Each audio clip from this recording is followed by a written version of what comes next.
In a crowded wooden Burlington Railroad coach, a teenage boy wipes the single pane glass clear, trying to see the innumerable lights of the big city of Denver. His companion watches with a smile and ignores the fact that not only are all the seats taken, but many of his fellow passengers are also headed to the National Stock Growers Convention. The hats, coats, worn pants, and burly attire all shout, "Cattlemen." Finally, the train screeches to a halt, and the boy stops staring about as if the world were a bizarre joke.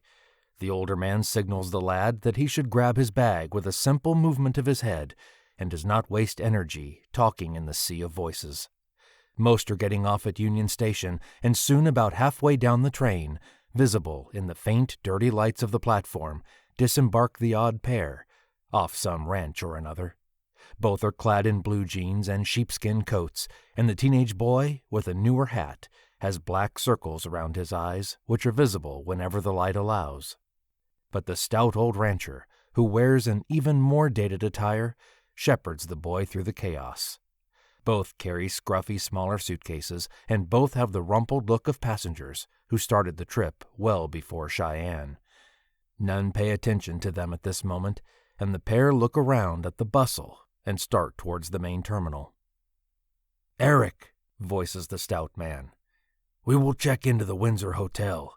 I have a reservation for a modest room with 2 beds. In short, the $2 special. Not the presidential suite, which has even been used by several presidents, but even in our modest room, you will be exposed to the best hotel in town. Not only that, but it'll also be warm, and that will be our base for a couple days. The hotel is not too far, but we will get there by Shank's mare if you're up to fighting a crowd. It's just up the street from this station, and I should still be able to find my way." The boy looks at the man, and the crowds that jostle about like cattle in a corral, and replies, "Woody, as these pilgrims are smaller than cows, more docile than bulls, and slower than dull-eyed horses, I can manage them, as long as there is a good meal in the near future. I'm so hungry that even these sick-looking pilgrims might be tasty, and it's not a comfortable feeling. They don't look healthy." Woody stops momentarily and pulls Eric face to face with a sincere smile. "Well, Eric, that is good news, as I've not heard you joke in close to a month. My God, that's progress. Perhaps you're finally getting over the brooding, because you might have shot that Dave when he tried to ambush and kill you. In fact, as I told you, getting you away from the ranch is the best thing I can do for you. None of you kids have fully put that fight with Roger and his scoundrels behind you, so I aim to see what I can do. I've talked to some of my older friends who were in the war between the states, and one bit of advice was to get you on a new terrain so that you can sleep a bit better and get rid of the circles around your eyes. They also said that I must keep things boring around us. To that I replied, 'Ha! Like that will happen.'"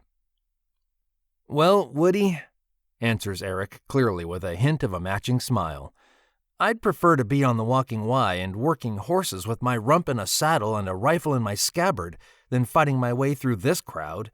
These people are packed together tighter than shoats in a shed." On that note, both wander into the large waiting hall and focus on navigating through the crowds. They quickly exit the building through the main doors. So doing, they do not notice a corpulent, balding man in a plaid coat with trousers to match. He watches them intensely. The stranger's face comes to life as he hears Eric's reply. He turns off the smile and follows the pair at a discreet distance, while seeking to stay within earshot of the 2 ranchers. Mrs. Couchman, the wife of the owner of the general store in Helenville, provided accurate information as to their train. Still, he cannot believe his luck, although he had spent quite some time watching these doors, as he suspected that the 2 Walking Ys would be coming through the station on that train from Cheyenne.